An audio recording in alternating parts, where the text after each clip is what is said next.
निबोधत। नमस्कार मित्रहो, आज रविवार आणि नेहमीप्रमाणे आम्ही तुमच्यासाठी काही विशेष भाग घेऊन आलो आहोत. परवा म्हणजे 2 ऑक्टोबर या दिवशी आपण कोणत्या 2 महापुरुषांचे जन्मदिन साजरा करतो? बरोबर, महात्मा गांधीजी आणि लाल बहादूर शास्त्रीजी.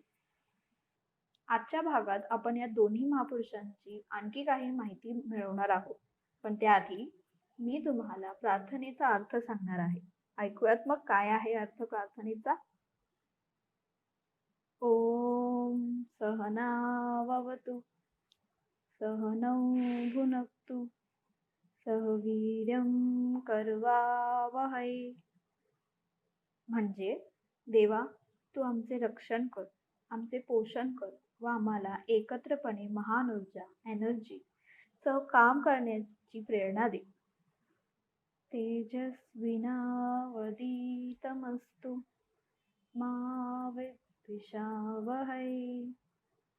म्हणजे आमचे अध्ययन अभ्यास उज्ज्वल व फलदायी हो आणि आम्ही एकमेकांचा तिरस्कार न करता शांती व सद्भावनेने राहू. ओम शांती शांती शांती. आता आपण 3 ओंकार व प्रार्थना म्हणून सुरुवात करू.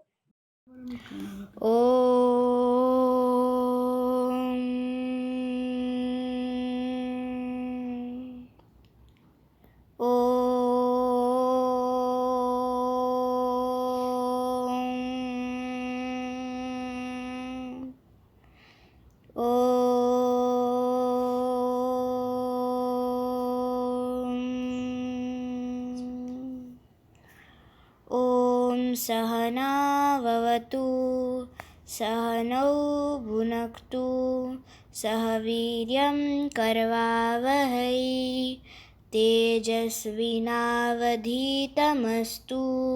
मा विद्विषावहै.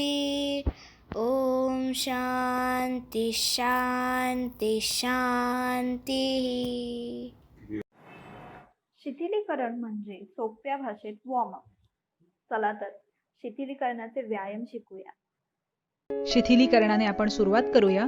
प्रथम ग्रीवा चालन म्हणजेच मानेचे शिथिलीकरण करून घेऊया. पायामध्ये खांद्या एवढे अंतर घ्यायचे आहे. दोन्ही हात पाठीमागे, उजव्या हाताने डाव्या हाताचे मनगट पकडायचे आहे. पाठीचा कणा ताठ हवा. पाठ मान डोकं एका सरळ रेषेत. सगळे मिळून आपण आता ही प्रक्रिया करूया. 3 वेळा आपण करणार आहोत. सुरू करायचे आहे. श्वास घेत मागे, श्वास सोडत पुढे, श्वास घेत मागे, श्वास सोडत पुढे, श्वास घेत मागे, श्वास सोडत पुढे. मान सरळ करून घ्यायची आहे. आता पुढचा प्रकार आपण करूया, ज्याच्यामध्ये मान आपण एकदा उजव्या बाजूला आणि डाव्या बाजूला वाकवणार आहोत. सगळे मिळून करूया. 3 वेळा आपण करणार आहोत. सुरू करायचं आहे. उजवीकडे, डावीकडे, उजवीकडे, डावीकडे, उजवीकडे, डावीकडे. मान सरळ करून घ्यायची आहे. आता पुढचा प्रकार म्हणजे मानेचे ट्विस्टिंग करून घेऊया, ज्याच्यामध्ये एकदा आपण उजव्या बाजूला बघतो आणि एकदा डाव्या बाजूला बघतो. सगळे मिळून करून घेऊया. 3 वेळा आपण करणार आहोत. उजवीकडे, डावीकडे, उजवीकडे, डावीकडे, उजवीकडे, डावीकडे. मान सरळ करून घ्यायची आहे. आता पुढचा प्रकार स्कंध संचालन करूया, म्हणजेच खांद्यांचे शिथिलीकरण. दोन्ही पाय जुळवून घ्यायचे आहेत. पाठीचा कणा ताठ हवा, पण खांद्यांवरती ताण नको. दोन्ही हात शरीराच्या बाजूला मांड्यांलगत सरळ ठेवून घ्यायचे आहेत. आपण आता सुरुवात करूया. प्रथम उजव्या हाताने. एकम, द्वे, त्रीणि, चत्वारि, पंच. विरुद्ध दिशेने. एकम, द्वे, त्रीणि, चत्वारि, पंच. डाव्या हाताने. एकम, द्वे, त्रीणि चत्वारि पंच विरुद्ध दिशेनी एकम द्वे त्रीणि चत्वारि पंच. आता दोन्ही हातांनी करायचं आहे. एकम द्वे त्रीणि चत्वारि पंच विरुद्ध दिशेनी एकम द्वे त्रीणि चत्वारि पंच.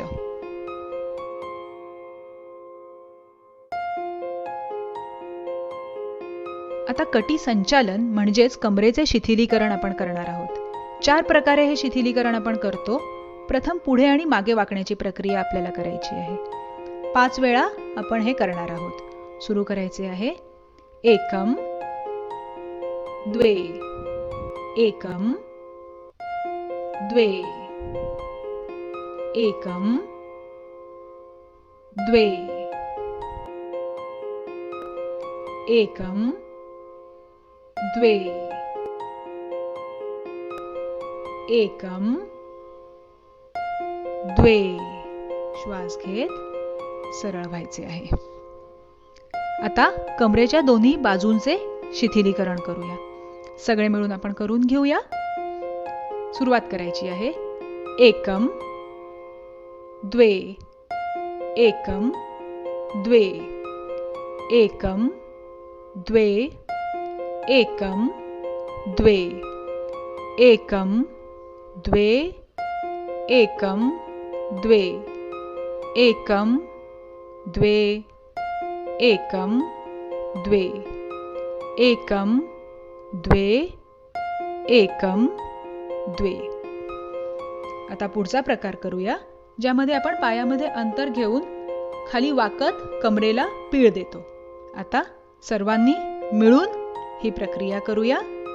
एकम द्वे एकम द्वे एकम द्वे एकम द्वे एकम द्वे एकम द्वे एकम द्वे एकम द्वे एकम द्वे एकम द्वे.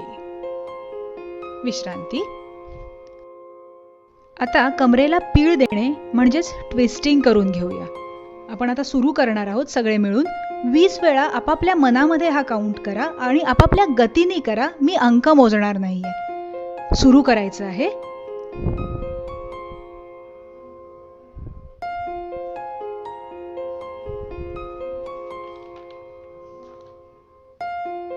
विश्रांती.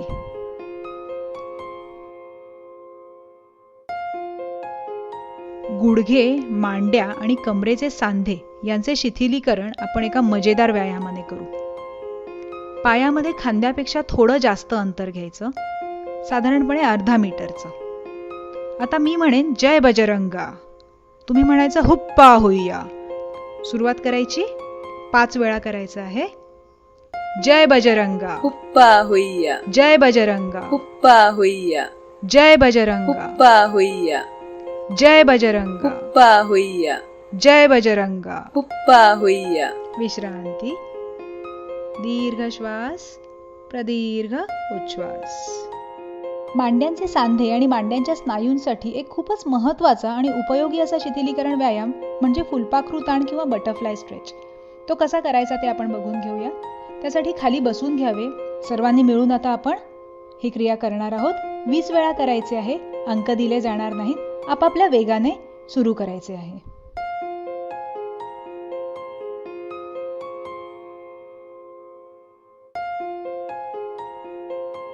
विश्रांती.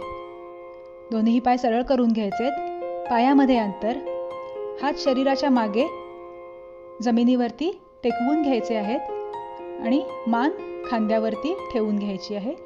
काही काळाची विश्रांती आपण करणार आहोत. ओम ह्रां मित्राय नमः. Ekam. Bend backwards. Stretch your hands back. Bend back maximum from the coccyx region. Dve. Forward bending. Bend down from your lower lumbar region. face touching the knees, palms by the side of your feet. Trini. Take your right leg back, look up, give a fine stretch to the whole body. Left foot between the two palms, right leg stretched back. Chattvari.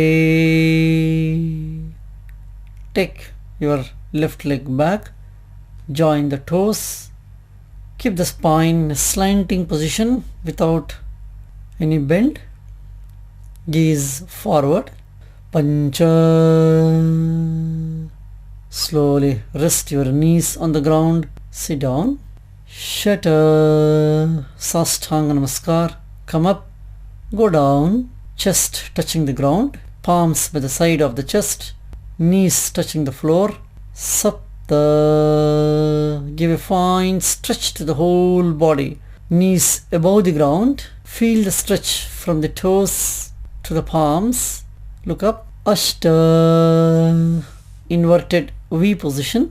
Look down. Heels resting on the ground. Push your neck inside. Let your head touch the ground. Knees straight. Nava. Return to position number 5. Knees on the ground. Sit comfortably. Dasha. Right leg forward between the two palms. Look up. Stretch maximum. Ekadasha. Bring the left leg forward. Knees straight. Padahastasana position. Dwadasha. Come up to the Namaskara position. आज आपण आसनांमध्ये परिवृत्त त्रिकोणासन शिकणार आहोत. आता जय दादा तुम्हाला हे आसन करून दाखवेल, तुम्ही त्याचे अनुसरण करा. आता तुम्ही माझ्याबरोबर एक आसन करा. आसनाचं नाव आहे परिवृत्त त्रिकोणासन. आपण गेल्या वेळेस केलं होतं त्याचं नाव होतं त्रिकोणासन आणि या आसनाचं नाव आहे परिवृत्त त्रिकोणासन. परिवृत्त म्हणजे उलट. तर आता आपण त्रिकोणासनाची स्थिती पण काहीशा उलट्या प्रमाणामध्ये उलट्या स्थितीमध्ये ती आपण करणार आहोत. कशी ते आता आपण सगळे एकत्र करूया. सगळ्यांनी सर्वात पहिले दंड स्थितीमध्ये यायचंय. दंड स्थिती आता आपल्या सगळ्यांना माहिती आहे.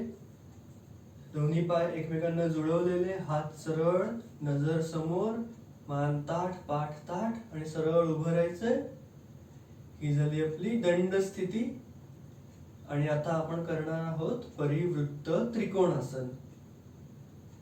अगदी त्रिकोणासनाप्रमाणेच पहिली स्थिती आहे. एकमला आपण आपला डावा पाय आपल्या उजव्या पायापासून 1 मीटर लांब नेऊन ठेवणार आहोत आणि तेव्हाच आपण आपले दोन्ही हात वर घेणार आहोत. म्हणजेच दोन्ही हात वर घेणे आणि डावा पाय उजव्या पायापासून 1 मीटर लांब नेणे ही क्रिया एकत्रपणे आपण करणार आहोत. आणि हे करत असताना आपण श्वास घ्यायचा आहे. एकम श्वास घेत डावा पाय उजव्या पायापासून 1 मीटर लांब आणि दोन्ही हात आपल्या खांद्याच्या रेषेमध्ये सरळ ताठ. ही झाली आपली एकमची स्थिती. आपण श्वास घेतलेला आहे आणि आता श्वास सोडत सोडत द्वी कमरेतनं हळूहळू 90 डिग्रीमध्ये 90 अंशामध्ये खाली वाकायचंय आणि त्याचबरोबर आपला डावा हात हळूहळू उजवीकडे नेत उजव्या पावलापर्यंत घेऊन जायचंय आणि पावलाच्या बाजूला जमिनीवर टेकवायचंय. दोन्ही हात एकदम सरळ, कोपरामध्ये ताठ आणि वरच्या हाताकडे आपली नजर ठेवायची आहे. ह्या स्थितीत थांबायचंय. पोटावरती एक प्रकारचा पीळ येणार आहे. आपली पाठ ताठ ठेवायची आहे. श्वासोश्वास अगदी सामान्यपणे चालू ठेवायचा आहे आणि या स्थितीचा अनुभव घ्यायचा आहे. कुठे कुठे दाब पडतायत, कुठे कुठे ताण पडतोय त्याच्याकडे लक्ष केंद्रित करायचं आहे.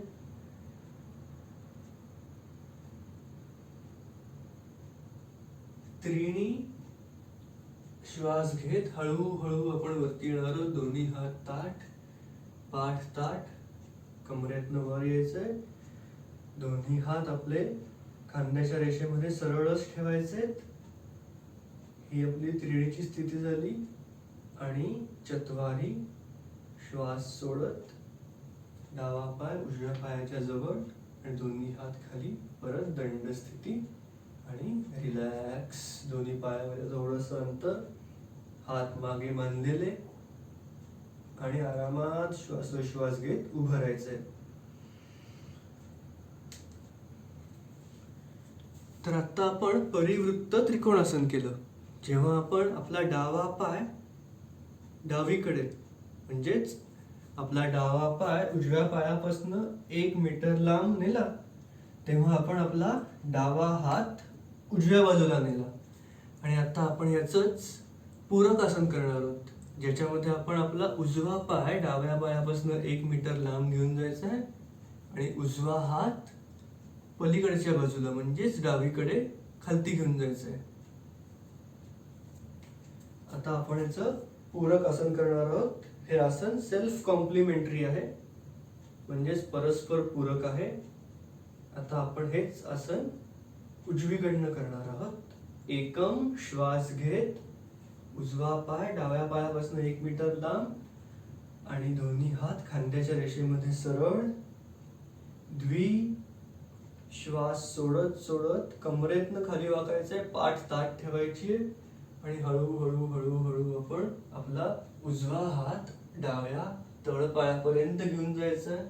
दोन्ही हात कोपरातनं अगदी सरळ आणि आपल्या वरच्या हाताकडे म्हणजेच डाव्या हाताकडे आपली नजर एकदम स्थिर ठेवायची आहे.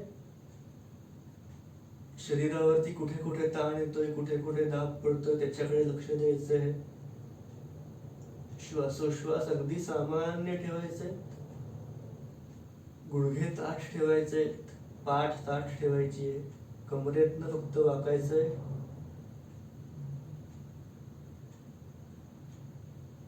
तर या स्थितीचा अनुभव घेतल्यावरती आपण हळूहळू ही स्थिती सोडणार आहोत. त्रिणी. श्वास घेत हळूहळू हळूहळू वरती यायचंय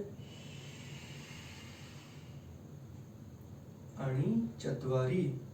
आपण आपला उजवा पाय बाजूला नेला होता, उजवीकडे नेला होता, त्याच्यामुळे आपण आता उजवा पाय आपल्या डाव्या पायाच्या जवळ आणि दोन्ही हात परत सामान्य स्थितीमध्ये आणणार आहोत. चत्वारी आणि रिलॅक्स. आरामात उभं राहायचंय.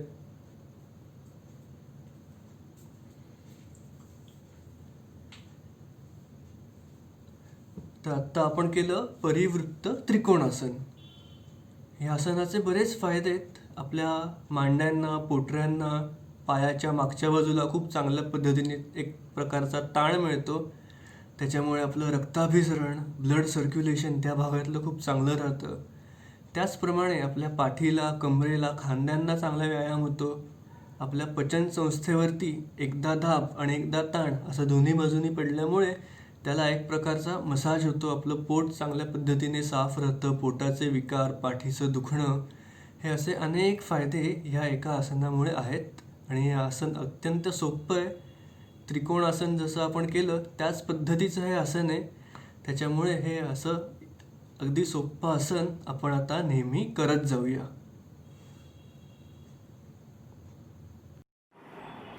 एकदम ताजातवाना वाटतंय ना? संपूर्ण शरीराचा व्यायाम झाला. आता शरीराला थोडी विश्रांती देऊ आणि एक छानसा गीत ऐकूया. गलत मत कदम उठाओ, सोच कर चलो, विचार कर चलो, राह की मुसीबतों को पार कर चलो. गलत मत कदम उठाओ, सोच कर चलो, विचार कर चलो, राह की मुसीबतों को पार कर चलो, राह की मुसीबतों को पार कर चलो. हम पे जिम्मेदारियां है देश की बड़ी, हमने नहीं बदली चाल है घड़ी घड़ी. आगले चलो, चिरागले चलो, ये मस्तियों के रंग भरे फागले चलो. गलत मत कदम उठाओ, सोच कर चलो, विचार कर चलो, राह की मुसीबतों को पार कर चलो. मंजिल के मुसाफिर तुझे क्या राह की फिकर, चट्टान पे तूफान के झोंकों का क्या असर, ये कौन आ रहा अंधेरा छा रहा, ये कौन मंजिलों पे मंजिलें उठा रहा। गलत मत कदम उठाओ, सोच कर चलो, विचार कर चलो, राह की मुसीबतों को पार कर चलो। मिल के चलो एक साथ, अब नहीं रुको, बढ़ते चलो एक साथ, अब नहीं थको।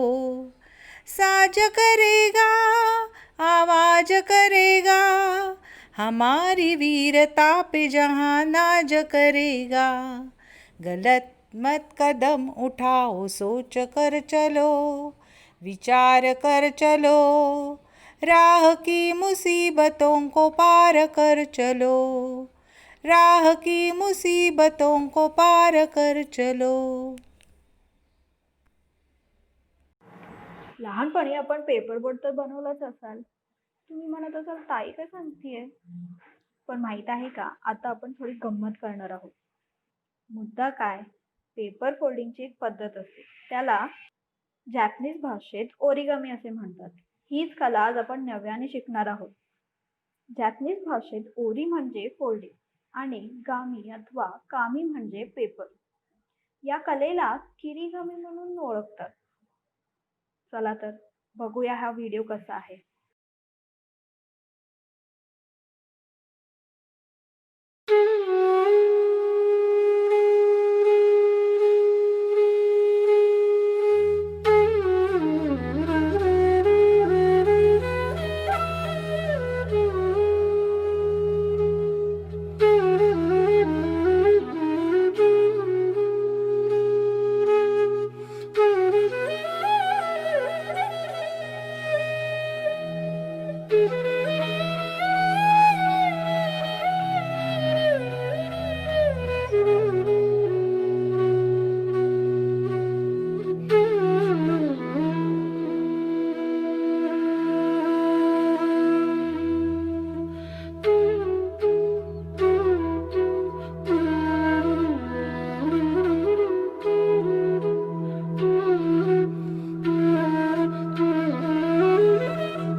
आपल्याला माहीतच आहे की गांधीजींना राष्ट्रपिता म्हणतात.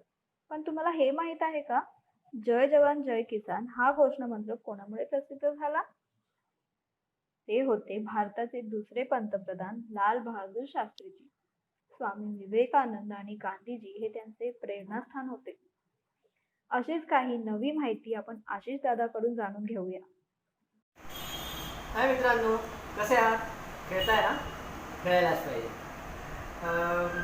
ऑनलाईन शाळेतले वर्ग चालू असतील ना, कंटाळा आला असेल ना, रोज सकाळी उठा, लॉग इन करा, शाळेतल्या बाईंचा ऐका, त्यांनी दिलेला गृहपाठ करा.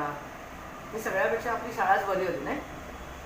शाळेत जाऊन अभ्यास करायला पाहिजे, छान मस्त. पण आज तर रविवार आहे, आज अभ्यास नकोच, पण ना मस्त 2-4 गोष्टी ऐकूया. परवा 2 ऑक्टोबरला आपण गांधी जयंती साजरी केली. महात्मा गांधी, पूर्ण नाव मोहनदास करमचंद गांधी, जन्म 2 ऑक्टोबर 1869, मृत्यू 30 जानेवारी 1948. भारताच्या स्वातंत्र्य संग्रामातील प्रमुख नेते आणि राष्ट्रपिता म्हणून ते संबोधले जातात. आपण गांधीजींबद्दल तुम्ही इतिहासाच्या पुस्तकातून त्यांच्या स्वातंत्र्य लढ्यातील सहभागाबद्दल ऐकलं असेलच, पण ते लहानपणी तुमच्या माझ्यासारखे खोडकर होते. त्यांच्या लहानपणीच्या गोष्टी ऐकूया. मस्त. गांधीजींचं जसं मी म्हटलं पूर्ण नाव मोहनदास करमचंद गांधी. ते 15 वर्षाचे होते तेव्हा त्यांच्या भावावर 25 रुपयाचं कर्ज होतं. तुम्ही म्हणाल काय, फक्त 25 रुपयाचं कर्ज? पण तेव्हा 25 रुपये खूप मोठे होते माहिती आहे का. तर त्यांना कळत नव्हतं की आता हे कर्ज कसं फेडायचं. तर ते आणि त्यांचे भाऊ विचारात पडले की काय करायचं. मग या छोट्या मोहनदासला कल्पना सुचली की त्याच्या भावाला आईवडिलांनी एक सोन्याचं कडं दिलं होतं हातात घालायला. त्या सोन्याच्या कड्यातला थोडासा भाग त्यांनी आईवडिलांच्या नकळत तोडला आणि त्यातून ते कर्ज फेडलं. कर्ज तर फिटलं, पण ही गोष्ट छोट्या मोहनदासच्या मनाला लागून राहिली. आपण आईवडिलांना न सांगता त्यातलं सोनं काढून घेतलं म्हणजे आपण एक प्रकारे चोरी केली. तर या छोट्या मोहनदासने केलेल्या या धाडसातून आपण काय शिकायला हवं, तर नेहमी खरं बोलावं, आईवडिलांपासून काही लपवू नये आणि चोरी तर अजिबात करू नये. आता दुसरी गोष्ट ऐकूया. छोटा मोहनदास होता ना, तो लहानपणी एकदम कृश होता. कृश म्हणजे माहिती का, एकदम बारीक असे हाडं दिसतात ना सगळी, तसा होता अगदी. मग त्याच्या आईवडिलांनी ठरवलं की ह्याला आपण व्यायामशाळेत पाठवूया, म्हणजे हा जरा शारीरिकदृष्ट्या सक्षम होईल. त्याप्रमाणे आईवडिलांच्या सांगण्यानुसार मोहनदास रोज व्यायामशाळेत जात असे. व्यायामशाळेत जायला लागल्यापासून त्याला व्यायामाचं महत्त्वही कळलं होतं.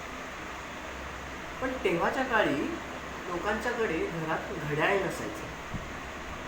एरवी लोक सूर्याची स्थिती बघून वेळ कुठली आहे हे ठरवायचं. त्याचप्रमाणे मोहनदासही करायचा. पण तेव्हा काय झालं होतं की जून महिना नुकताच चालू झाला होता आणि सकाळपासून पावसाची रिपरिप चालू होती. त्यामुळे थोडंसं अंधारून आलं होतं. छोट्या मोहनदासला वेळेचं भान राहिलं नाही आणि तो नेहमीप्रमाणे व्यायामशाळेत गेला. व्यायामशाळेत गेल्यावर तिकडच्या शिक्षकांनी त्याला शिक्षा केली व पुन्हा घरी पाठवलं, कारण तो व्यायामशाळेत जाईपर्यंत व्यायामशाळा बंद करण्याची वेळ आली होती. या गोष्टीतून मोहनदासाने महत्त्वाचा धडा शिकला आणि तो म्हणजे वक्तशीरपणाचा. वक्तशीरपणा म्हणजेच वेळ पाळणे, आणि हा धडा त्यांनी आयुष्यभर जपला आणि वक्तशीरपणाच्या या मूल्यांवर जगत राहिले. तर असा हा मोहनदास आपलं शालेय शिक्षण संपवून इसवी सन 1888 साली लंडनमध्ये वकिलीचं शिक्षण घेण्यासाठी गेला व तिकडनं बॅरिस्टर ही पदवी संपादन करून दक्षिण आफ्रिकेमध्ये स्थायिक झाला. दक्षिण आफ्रिकेमध्ये गांधीजी 21 वर्ष राहिले. त्या 21 वर्षामध्ये त्यांनी तिथल्या मुस्लिमांवर, हिंदूंवर होणारे अत्याचार, तिकडच्या मजुरांवर होणारे अत्याचार या विरोधात तिकडच्या सरकारशी लढा दिला. त्यानंतर इसवी सन 1915ला ते कायमस्वरूपी भारतात परत आले. इसवी सन 1915मध्ये भारतात कायमस्वरूपी परत आले. भारतात येऊन त्यांनी नामदार गोपाळकृष्ण गोखले यांच्याबरोबर भारतीय राजकारणाच्या अभ्यासाला सुरुवात केली. वकिलीचा आणि भारतीय राजकारणाचा दांडगा अभ्यास करून भारतीय राष्ट्रीय काँग्रेसच्या माध्यमातून त्यांनी अनेक संमेलनातून भाषणं केली आणि स्वातंत्र्यासाठी चळवळ उभी केली. त्यामध्ये चंपारण्याचा लढा, दांडी मुक्ती संग्राम, मिठाचा सत्याग्रह, चले जाव आंदोलन अशी काही महत्त्वाची कामं त्यांनी केली आणि त्यातून त्यांनी देशाला स्वातंत्र्य मिळवून देण्यात महत्त्वाचं योगदान उचललं. तर असे हे गांधीजी त्यांच्या नैतिक मूल्यांमुळे, त्यांनी लहानपणी शिकलेल्या या धड्यामुळे देशासाठी अजरामर झाले. म्हणूनच त्यांचा वाढदिवस म्हणजेच 2 ऑक्टोबर आपण गांधी जयंती म्हणून साजरा करतो. 2 ऑक्टोबर याच दिवशी भारताचे दुसरे पंतप्रधान लाल बहादूर शास्त्री यांचीही जयंती असते. लाल बहादूर शास्त्री यांचा जन्म 2 ऑक्टोबर 1904 साली झाला. 9 जून 1964 साली त्यांनी भारताचे दुसरे पंतप्रधान म्हणून शपथ घेतली. पाकिस्तानबरोबरच्या युद्धबंदीच्या कार्यक्रमामध्ये इसवी सन 1966 साली पाकिस्तानात असलेल्या दौऱ्यात त्यांचं निधन. असे लाल बहादूर शास्त्री भारताचे पंतप्रधान असले तरी ते त्यांच्या साधेपणासाठी प्रसिद्ध होते. इतक्या मोठ्या पदावर असतानाही त्यांनी आपल्या पदाचा कधीही गैरवापर केला नाही. ते कधीही सरकारी गाडी देखील वापरत नसत. एकदा त्यांच्या मुलाने सरकारी गाडी वापरली तेव्हा त्यांनी किलोमीटरच्या हिशोबाने भारत सरकारच्या तिजोरीत पैसे जमा केले होते. इतका साधेपणा त्यांच्याकडे. त्यांनी कधीही सरकारने दिलेल्या गोष्टी म्हणजेच घर, गाडी, कूलर इत्यादी गोष्टींचा नम्रपणे नकार केला. पंतप्रधानपदी असताना 1965च्या दरम्यान देशाला मोठ्या दुष्काळाचा सामना करावा लागला. त्यावेळेस शास्त्री यांनी देशातील नागरिकांना उद्देशून उपवास करण्याचं आवाहन केलं आणि फक्त उपवास करण्याचं आवाहन करून ते थांबले नाही, तर त्यांनी स्वतः त्यांच्या कुटुंबाला आणि स्वतः उपवास करून भारतीय नागरिकांसमोर एक आदर्श घालून दिला. तर असे हे थोर नेते महात्मा गांधी आणि लाल बहादूर शास्त्री अशा नेत्यांकडून आपण प्रेरणा घेऊन आपण जर त्यांच्या विचारांवर मार्गक्रमण केलं तर आपण आयुष्यात नक्कीच यशस्वी होऊ. धन्यवाद. तसेच दर रविवारी आम्ही तुम्हाला तुमचे कलागुण आमच्यापर्यंत पोहोचवण्याचे आवाहन करतो. आज अशीच आपली छोटी मैत्रीण आज गणपती बाप्पावर गीत सादर करणार आहे.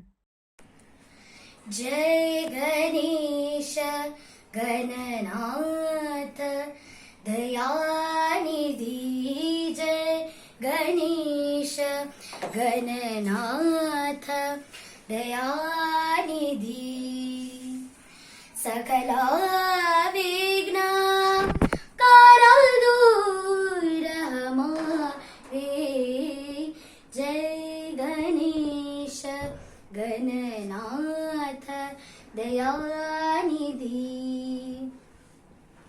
प्रथम धरे जो ध्यान तुम्हारो जिसके पूरन कारज सारे जय गणेश गणनाथ दयानिधी लंबोदर गजवदन मनोहर कर त्रिशूल परशुवरधारे जय गणेश गणनाथ दयानिधी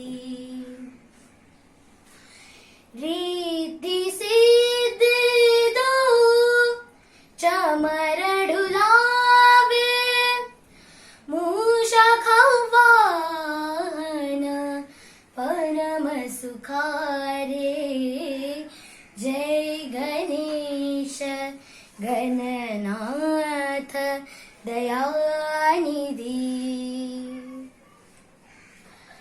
ब्रह्मानंद सहाय करोनिता भक्त जनों के तुम रखवाले जय गणेश गणनाथ दयानिधी जय गणेश जय गणेश जय गणेश गणनाथ दयानिधी धन्यवाद. मित्रांनो, आज आपण सिंहगडची माहिती घेणार आहोत. कोंढाणा हे सिंहगडाचे मूळ नाव आहे. तुम्हाला माहित आहे का? आज आपण व्हर्च्युअली जाणार आहोत सिंहगडावर. तर माझ्यासोबत म्हणा, जय भवानी, जय शिवाजी. सो आपण आज सिंहगडावर जाऊ आणि तेथील प्रत्येक स्थानाची माहिती घेऊ.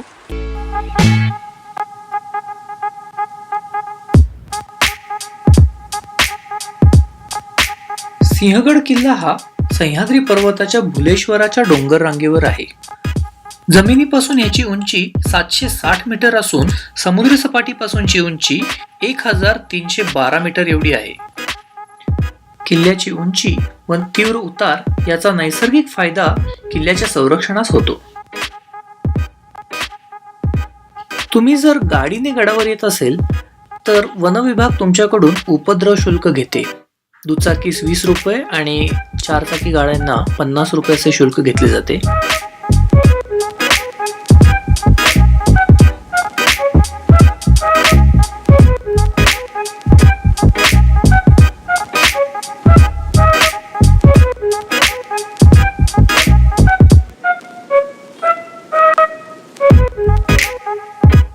सिंहगडावर बरीच अशी छोटी छोटी हॉटेल आहेत. भजी इथली खूप फेमस आहे. तिची अप्रतिम टेस्ट आहे आणि बाहेर तुम्हाला कुठं अशी मिळणारच नाही. ही फक्त इथंच मिळते सिंहगड. किल्ल्यावर अशी अनेक छोटी छोटी दुकाने आहेत जेथे तुम्हाला कैऱ्या, चिंचा, आंबे, करवंद त्या त्या सीझन मधला रानमेवा खाण्यास मिळेल.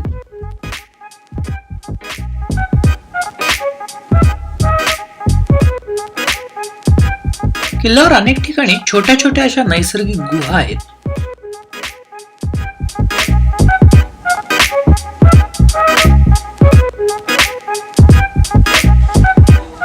हा आहे पुणे दरवाजा. प्रत्येक किल्ल्याचं एक वैशिष्ट्य असतं. किल्ल्याचे दरवाजे ना असे बाहेरच्या बाजूला फेस करून नसतात. कारण का? तर शत्रूपासून संरक्षण करण्यासाठी. शत्रूनं जर तोफांचा हल्ला केला तर ते ह्या बाजूला तोंड असल्यामुळे त्याच्यावर अटॅक होऊ शकत नाही.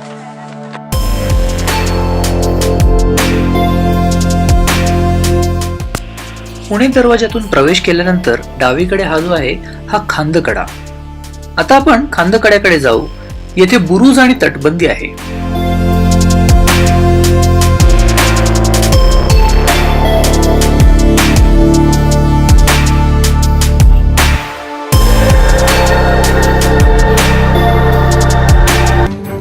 हा जो खांदकड्याचा बुरुज आहे तिथून समोर जो दिसतो तो कल्याण दरवाजा.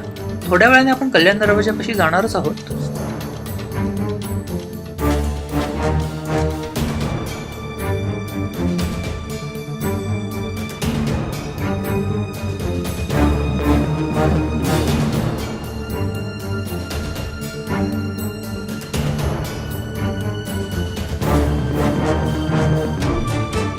हा जो समोर आहे तो तोफखाना किंवा दारुगोळ्याचे कोठार असं म्हणतात. पूर्वी या ठिकाणी महाराजांचा दारुगोळा, लढाईसाठी लागणारा सगळा दारुगोळा इथं ठेवला असे.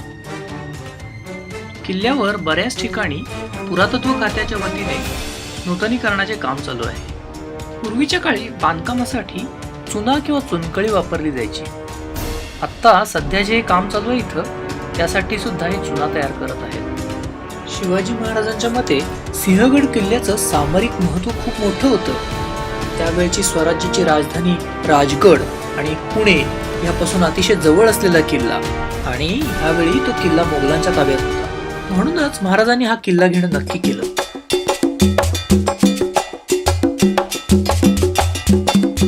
हे गुहेसारखं ठिकाण जे आहे ते घोड्याची पागा म्हणून ओळखलं जातं. जरी याला घोड्याची पागा म्हणत असेल तरी ह्याची उंची बघता मला असं वाटत नाही की इथं खरंच पूर्वी घोडे बांधत असतील.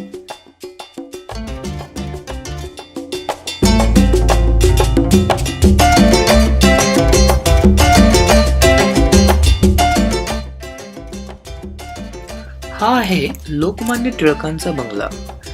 रामलाल नाईक यांच्याकडून खरेदी केलेल्या या जागेवर बाळ गंगाधर टिळक येत असत. 1889 मध्ये लोकमान्य टिळक इथं गडावर राहण्यास आले. इथल्या निसर्गरम्य एकांतात त्यांनी आर्टिक होम इन वेदाज हा ग्रंथ आणि गीता रहस्याची मुद्रण प्रत तयार केली होती. टिळक आणि महात्मा गांधींची भेट सुद्धा इथंच झाली होती. या मावशी देवटाक्याचं पाणी वापरून आमच्यासाठी सरबत बनवतायत. मी बरेचदा सिंहगडाला पायी येतो. पत्करवाडी म्हणून एक पायथ्याला छोटं गाव आहे, तिथून चालत वर येता येतं. ही साधारण 1 तासाची चढाई आहे आणि एकदा वर आल्यावर पहिल्यांदा आम्ही सरबत पितो. ही जी समोर दिसते ना ती देवळासारखी एक राजस्थानी पद्धतीची जी इमारत आहे ती राजाराम महाराजांची समाधी आहे.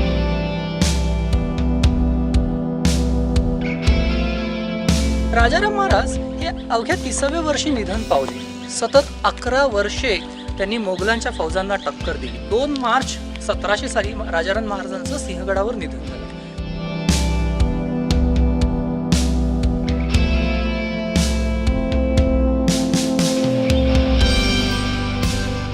प्रत्येक सीझन मध्ये किल्ल्याचं दृश्य वेगळं वेगळं असतं. प्रत्येक सीझनची मजा वेगळी असते. आता सगळीकडे वाळलेलं गवत आहे, सगळा करडा रंग आहे.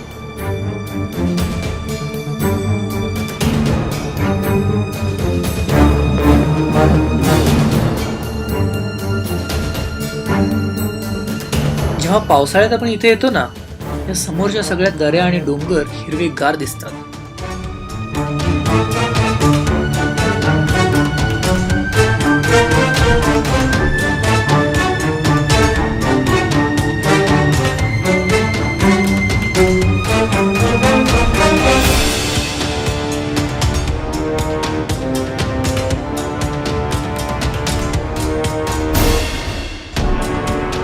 हा आहे तानाजी कडा. गडावर मोगलांची मोठी फौज होती, त्यामुळं सरळ सरळ हल्ला करणं हे अवघड होतं. मावळ्यांनी गडाच्या पश्चिमेचा एक अवघड कडा चढण्यासाठी निवडला आणि हाच आहे तो तानाजी कडा. हा 90 अंशाचा खडा कडा आहे, त्यामुळं ह्या बाजूनं पहारा कमी असायचा. म्हणूनच तानाजी व मावळ्यांनी ह्या बाजूची निवड केली. जसे मावळे वर चढून वर आले, मराठी सैन्याची व मुघल सैन्याची जोरदार लढाई सुरू झाली. उदयभान हा मुघलांचा सरदार किल्लेदार होता. तानाजी व उदयभान मध्ये द्वंद्व युद्ध झाले. लढता लढता तानाजींची ढाल तुटली. मग काय, त्यांनी डोक्याचा शेला काढला आणि हातावर बांधला आणि हा शेला आणि तलवारीवर वार झेलत झेलत ते उदयभानावर तुटून पडले. खूप वेळ लढाई चालली. तानाजी उदयभान दोघेही जखमी झाले.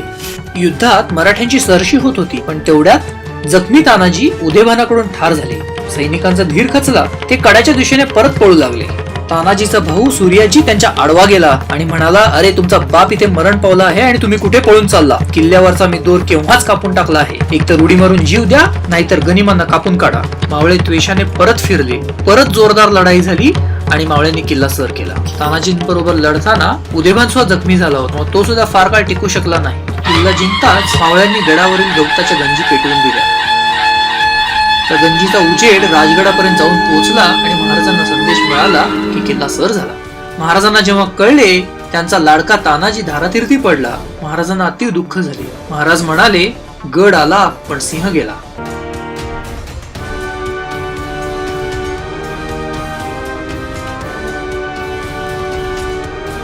हा आहे झुंजार बुरुज. जेव्हा धुकं नसतं आणि हवा एकदम स्वच्छ असते, तेव्हा इथून पुरंदर, तोरणा, राजगड हे किल्ले दिसतात.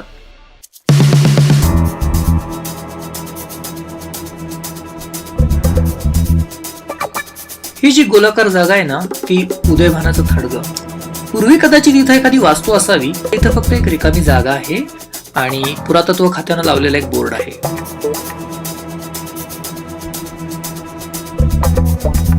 उदयभानाच्या मृत्यूस्थळापासून पूर्वेला कल्याण दरवाजाकडे हा रस्ता जातो.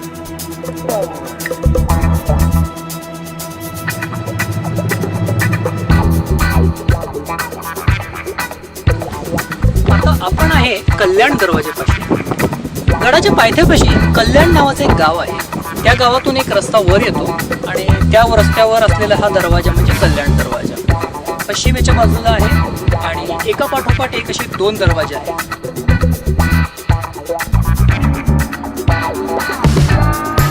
कल्याण दरवाज्यावर हत्ती व माहुताचं असं एक जुनं शिल्प आहे. गडावर अनेक पाण्याची टाके आहेत, पण हे जे समोर आहे ते देव टाके. इथलंच पाणी फक्त पिण्यायोग्य आहे. गडावर आजही हेच पाणी पिण्यासाठी वापरलं जातं. स्थानिकांनी यात कचरा पडू नये म्हणून छत बांधलेलं आहे.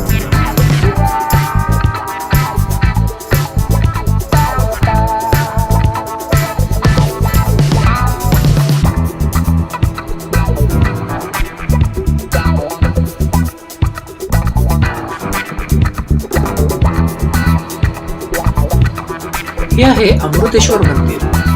गडावर पूर्वीपासून कोळ्यांची वस्ती आहे आणि हे कोळ्यांचं कुलदैवत. आजही तिथे नित्यनेमाने पूजा होते.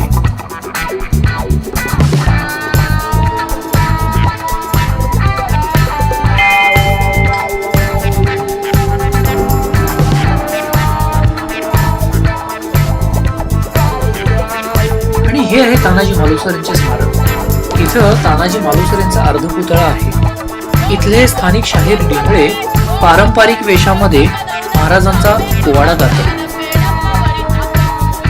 जय भवानी, जय शिवाजी, हर हर महादेव. ज्याची कीर्ती साऱ्या जगतात, ज्याची कीर्ती साऱ्या जगतात, दक्कन देशात, मूर्ती लोकात, महाशूर शिवाजी अवतरला, महाशूर शिवाजी अवतरला.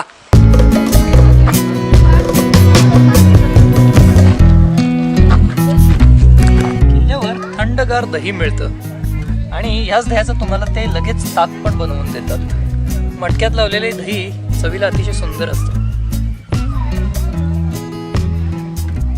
वा, गोड दही आहे. भजी आणि पिठलं भाकरी मस्त जेवणाचा विश्वास.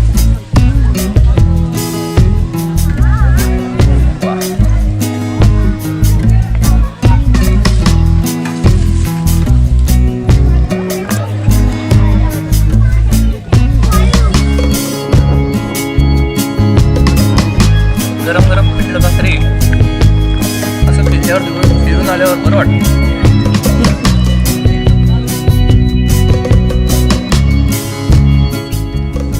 भुलेश्वर मंदिर हे किल्ल्याच्या सर्वोच्च ठिकाणी आहे आणि हे पूर्वीच्या यादवांचं कुलदैवत.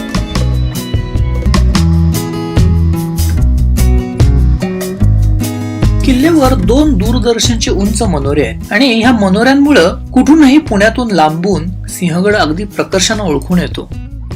किल्ल्यावर आजकाल बरीच छोटी छोटी दुकानं झालेली आहेत, जसं ह्या आजी खाऊचं पान विकतायत. त्या सीझन मधला रानमेवा, कैरी, बोरं, करवंद, कणीस, अगदी बर्फाचा गोळा सुद्धा मिळतो.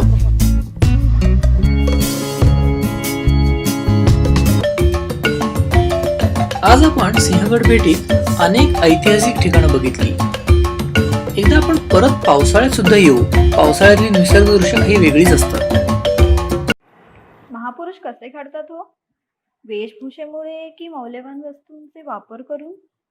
ह्यापैकी कुठलेही गुण नसून आपल्या उच्च विचारांनी महापुरुष घडतात. असेच स्वामी विवेकानंदांच्या जीवनावर आधारित एक गोष्ट विद्याताई सांगणार आहे. ऐकूयात मग ही गोष्ट कशी आहे. संस्कृती कपड्यात नाही तर चारित्र्याच्या विकासात आहे. एकदा स्वामी विवेकानंद व्याख्यान देण्यासाठी विदेशी गेले होते. त्यांना घेण्यासाठी काही लोक तिथे आले होते. स्वामीजी आपले भगवी वस्त्रे परिधान केले होते. त्यांनी डोक्यावर पगडी होती आणि हाताची घडी त्यांची नेहमीप्रमाणे. लोकांनी विचारलं, स्वामीजी तुमचं बाकीचे सामान कुठे आहे? स्वामीजी म्हणाले, बस एवढंच सामान आहे. मग काही लोकांनी त्यांची टिंगल केली, हसायला लागले आणि म्हणाले, ही अशी काय तुमची संस्कृती? नुसती चादर लपेटल्यासारखे कपडे अंगावर घेतात आणि फिरतात सगळीकडे. तुमचा कोट, टाय, सूट वगैरे काही नाही. त्यावर स्वामी विवेकानंद हसले आणि म्हणाले, आमची संस्कृती तुमच्या संस्कृतीपेक्षा वेगळी आहे. तुमच्या संस्कृतीची निर्मिती तुमच्याकडील शिंपी म्हणजे टेलर करतो, पण आमच्या संस्कृतीची निर्मिती आमचे चारित्र्य करते. आम्ही कपड्यांपेक्षा चारित्र्याला जास्त महत्त्व देतो.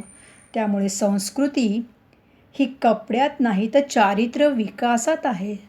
मुलांनो, समोरची व्यक्ती तिने कसा वेश परिधान केला आहे, तिचे कपडे कसे आहेत हे ठरवण्यापेक्षा तिचं चारित्र्य कसं आहे, ती सुसंस्कृत आहे का नाही याचा विचार करणं आपल्याला महत्त्वाचं ठरतं. केवळ बाह्यांगावर, बाहेरच्या वेशावर भुलून आपण त्या व्यक्तीकडे आकर्षित होणं चांगलं नाही, तर तिचे विचार, तिचं चारित्र्य हे सुद्धा त्या ठिकाणी आपल्याला बघणं आवश्यक आहे आणि तेच महत्त्वाचं आहे. दुसरी एक गोष्ट सांगणार आहे, मातृभाषेचा सन्मान. जेव्हा स्वामी विवेकानंद विदेशात गेले होते तेव्हा त्यांच्या स्वागतासाठी बरीच लोक जमले होते आणि त्या लोकांनी त्यांच्या संस्कृतीप्रमाणे शेक हँड केला. हात मिळवण्यासाठी हात पुढे केला, त्यांना हॅलो म्हटलं. स्वामीजींनी आपल्या संस्कृतीनुसार हात न मिळवता आपली संस्कृती म्हणजे त्याप्रमाणे दोन्ही हात जोडून त्यांनी नमस्ते म्हटलं.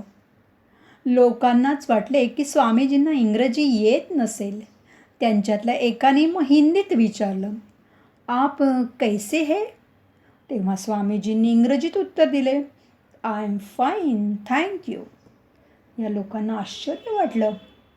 त्यांनी स्वामीजींना विचारलं, जेव्हा आम्ही तुमच्याशी इंग्रजी बोलत होतो तेव्हा तुम्ही हिंदीत उत्तर दिलं आणि आम्ही हिंदीत विचारलं तेव्हा तुम्ही इंग्रजीत उत्तर दिलं आहे.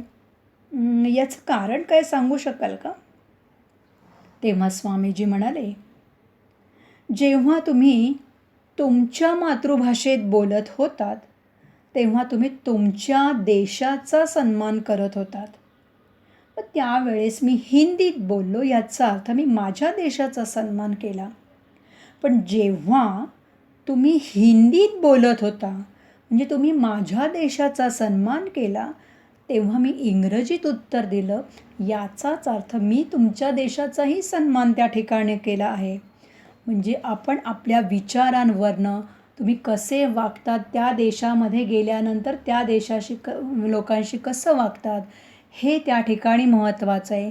एकमेकांच्या संस्कृतीचा एकमेकांनी आदर करणं आवश्यक आहे. केवळ माझी संस्कृती उच्च, माझी संस्कृती चांगली असं म्हणून चालणार नाही, तर आपण प्रत्येकाच्या संस्कृतीचा हा विचार करणं, तिचा आदर करणं हे आपलं कर्तव्य आहे. मागच्या भागात आपण आसामबद्दल सर्व माहिती जाणून घेतली. तसेच आज आपण मेघालयाबद्दल जाणून घेणार आहोत. मेघालयाचे आकर्षण म्हणजे येथील धबधबे, डोंगरावर तरलेले ढग, निसर्गरम्य दृश्य आणि दुसरे आकर्षण म्हणजे येथे नैसर्गिक तयार झालेली गुहा आहेत. या प्रदेशाला भारताचे म्युझिक कॅपिटल असे देखील म्हटले जाते. अशीच काही नवी माहिती तुम्हाला कुणाल दादा देणार आहे.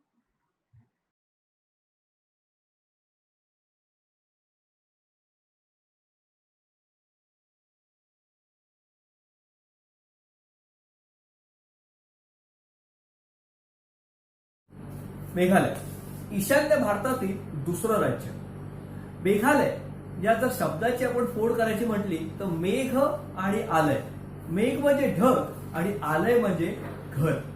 ढगांचं माहेरघर जे आहे ते म्हणजे मेघालय.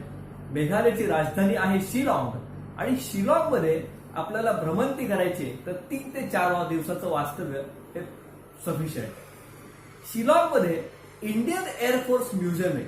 ज्या इंडियन एअरफोर्स म्युझियम मध्ये आपल्याला 1971-72 साली झालेल्या वॉरची जी आपण फ्लाइट्स वापरली गेली त्या फ्लाइटचे मॉडेल्स आपल्याला तिथे बघायला मिळतात. असं म्हणायला हरकत नाही की ऍक्च्युअल फ्लाइट्सच, ऍक्च्युअल हेलिकॉप्टर्सच तिथे आपण उभी केलेली आहेत. त्याचसोबत निर्मलजीत सेखॉय हा जो परमवीर चक्र विजेता जो आहे, जो एकमेव आहे इंडियन एअरफोर्स मध्ये मिळालेल्या, या व्यक्तीचं, या योद्ध्याचं आपण तिथे बरीच माहिती घेऊ शकतो. याशिवाय इंडियन एअरफोर्सची संपूर्ण माहिती या तुम्हाला इंडियन एअरफोर्सच्या म्युझियम मध्ये मिळेल. इथे आपण काय बघतो, MI-4 हेलिकॉप्टर, याशिवाय कॅरसॉय, कॅरिबॉम्ब ही मिसाईल्स बघतो आणि याशिवाय इतरही फायटर प्लेन्स आपल्याला इथे बघायला मिळतात. शिलाँग पीक म्हणून एक इथे फेमस आहे. या शिलाँग पीक वरती गेल्यावरती आपल्याला एक परमिशन घ्यावी लागते, गेट पास घ्यावा लागतो. गेट पास पण आतमध्ये घेतली. गेट पास घेतल्यानंतर आपण आतमध्ये गेलो की आपल्याला संपूर्णपणे शिलाँग शहराचं विलोभनीय दृश्य आपल्याला दिसतं. त्याच्याच समोर, त्याच्याच बाजूला म्हटलं तरी हरकत नाही, ऑपोजिट डायरेक्शन मध्ये एलिफंट फॉल आहे. आता मेघालय आणि ढग हे शब्द आल्यावरती कदाचित लक्षात आलं असेल, इथे वॉटरफॉल्स प्रचंड आहेत. तर अगदी शिलाँगच्या शहरापासून जवळ असलेला वॉटरफॉल म्हणजे एलिफंट वॉटरफॉल. आपल्याला साधारणपणे 5 ते 7 मिनिटं खाली चालत जावं लागतं एका व्हॅलीमध्ये आणि तिथे आपल्याला तो एलिफंट फॉल बघायला मिळतो. याशिवाय एक कॅथेड्रल आहे जे खूप मोठं आहे आणि वॉर्ड्स लेक हे बोटॅनिकल गार्डन कम लेक आपण इथे बघतो. विविधतेमध्ये एकता हा जर आपण डोळ्यासमोर ठेवून आपण जर भ्रमंती करत राहिलो तर ईशान्य भारतामध्ये आपल्याला प्रचंड प्रमाणात रंगसंगती बघायला मिळते. एक विविधतेने नटलेला भारत कसा आहे याचे अनुभव तुम्हाला या ईशान्य भारतामध्ये येतात. या मेघालयामध्ये 3 प्रकारच्या ट्राईब्स आहेत. पहिली ट्राईब कुठली तर ती आहे खासी, नंतर गारो आणि जैंत्या हिल्स. या तिथल्या मेजर ट्राईब्स आहेत. याशिवाय अजूनही उपजाती आपण ज्या म्हणतो त्या सुद्धा आपल्या मेघालयामध्ये आहेत. फेस्टिवल जर आपण बघायला गेलो तर तिथे वांगला फेस्टिवल म्हणून एक नोव्हेंबरच्या 2ऱ्या आठवड्यामध्ये साजरा केला जातो. भाताची पेरणी झाल्यानंतर जे निवांतपणा असतो तो मिळवण्याकरता आणि तिथल्या निसर्ग देवतेला सूर्य आणि चंद्र या दोघांना प्रार्थना करतात की या वर्षीचं आपलं पीक खूप चांगलं येऊ दे, हे सर्वस्व सगळं तुमच्या हातात आहे, हे प्रार्थना करण्यासाठी हा वांगला फेस्टिवल इथे नोव्हेंबरमध्ये होतो. याशिवाय नोव्हेंबरमध्ये शेवटच्या आठवड्यामध्ये आपण इथे चेरी ब्लॉसम फेस्टिवल सुद्धा बघतो. तो फेस्टिवल म्हणजे म्युझिक शोज, ब्युटी कॉन्टेस्ट, त्यानंतर बार्बेक्यू डिनर आणि डान्स शोज अशाने नटलेला वैविध्यपूर्ण हा चेरी ब्लॉसम फेस्टिवल. एप्रिल महिन्यामध्ये जपानमध्ये असा चेरी ब्लॉसम फेस्टिवल साजरा केला जातो. त्याच धर्तीवरती इथे 4 दिवसाचा शिलॉंगमध्ये हा चेरी ब्लॉसम फेस्टिवल साजरा होतो. शिलॉंगमध्ये एक म्युझियम आहे. त्या म्युझियमचं नाव आहे डॉन बॉस्को म्युझियम. जवळजवळ 21 दालनांमध्ये विभागलेलं हे म्युझियम आहे. या फेस्टिवलमध्ये तुम्हाला ईशान्य भारतातील कुठली कुठली राज्य आहेत, त्याची संस्कृती काय, तिथलं कल्चर काय, त्यांचं अटायर कसं आहे, त्यांची वेशभूषा कशी आहे, त्यांची घरं कशी असतात, हे अगदी इत्थंभूत माहिती तुम्ही या 21 दालनांमधनं घेता. 7 मजल्यांमध्ये हे विभागलेलं हे म्युझियम आहे आणि प्रत्येक मजल्यावरती 3 दालनं आहेत. डॉन बॉस्को म्युझियम हे अतिशय महत्वाचं ठिकाण या शिलॉंगमधलं. शिलॉंग पासून साधारणपणे 2.5 ते 3 तासाच्या अंतरावरती चेरापुंजी. चेरापुंजी तुम्ही शब्द ऐकला असेल किंवा वाचलाही असेल आपल्या पाठ्यपुस्तकामध्ये. चेरापुंजी हे ठिकाण भारतातील सर्वात जास्त पाऊस पडण्याचं ठिकाण आहे. तर या चेरापुंजीचं नाव आता सोहरा म्हणून झालेलं आहे. रामकृष्ण मठ यांचं बरंच मोठं कार्य त्यांचं चेरापुंजीमध्ये चालतं. तिथे त्यांची शाळा आहे, तिथल्या मुलांना ते शिकवतात आणि त्याचबरोबर तिथे वसतिगृह सुद्धा आहे. चेरापुंजीमध्ये अजून एक गोष्ट आहे, ती म्हणजे लिव्हिंग रूट ब्रिजेस. रबराच्या झाडाच्या मुळांपासून बनवलेली ही ब्रिजेस आहेत. मेघालयामध्ये पाऊस जास्त पडतो, त्यामुळे तिथे कुठल्याही प्रकारचा ब्रिज इथे टिकत नाही. पण रबराच्या झाडाची मुळं जर एकमेकांना जोडली गेली तर ती साधारणपणे 50 ते 60 वर्ष सहज टिकतात. ही तिथली खासी मंडळी सांगतात. डबल डेकर ब्रिज हा सुद्धा एक इथे आहे. त्यामुळे फोटोमध्येच बघतच आहोत हा डबल डेकर ब्रिज कसा असतो ते. त्याच्याच बाजूला माऊलीडाम, आशियातील सगळ्यात क्लीनेस्ट विलेज जर खेडं कुठलं असेल तर ते माऊलीडाम.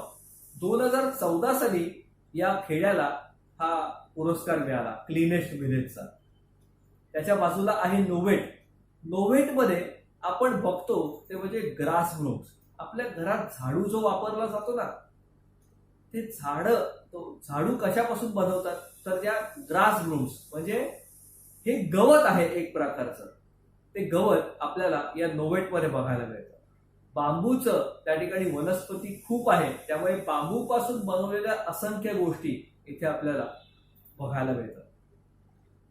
शिलॉंग पासून एका वेगळ्या डायरेक्शनला आपण दावकीला जातो. दावकी रिव्हर म्हणून तिथे खूप फेमस आहे. ते दावकी रिव्हरचं जे पाणी आहे ना, ते क्रिस्टल क्लिअर वॉटर आहे. याची डेप्थ जवळजवळ 8 ते 10 फूट आहे खोली त्या नदीची. आणि आपण जर वरतून बघितलं तर 8 ते 10 फूट खालचा अगदी तळ आपल्याला इतकं स्वच्छ दिसतो की सहज आपण एखादी गोष्ट जर पाण्यात टाकली तर ती अगदी खालपर्यंत जाते ते आपल्याला सहज दिसून येतं.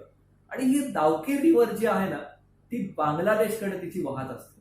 आणि या दावकी रिव्हरच्या इथूनच मध्ये बॉर्डर आहे, ती बांगलादेशची बॉर्डर.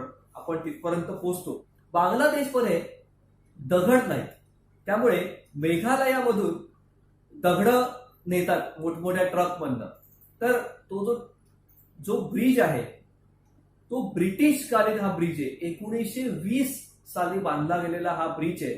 आणि या ब्रिजवरनं मोठमोठे दगड भरलेले ट्रक्स इथून सारखे जात असतात. तुम्ही जर ब्रिजकडे बघाल तर या ब्रिजला मध्ये एकही पिलर नाही. दोन्हीकडे तो लोखंडी साखळ्यांनी बांधला गेलेला आहे. आणि आता जवळजवळ तुमच्या लक्षात येईल हा ब्रिजला 100 वर्ष पूर्ण झालेली आहे. तर हा तो ब्रिज. आणि याच्या खालून जी आपण नदी बघतोय ती नदी आहे दावकी रिव्हर. मेघालयामध्ये 600हून अधिक केव्ज आहेत. मोसमाई केव्ज ही पर्यटकांसाठी खुली आहे.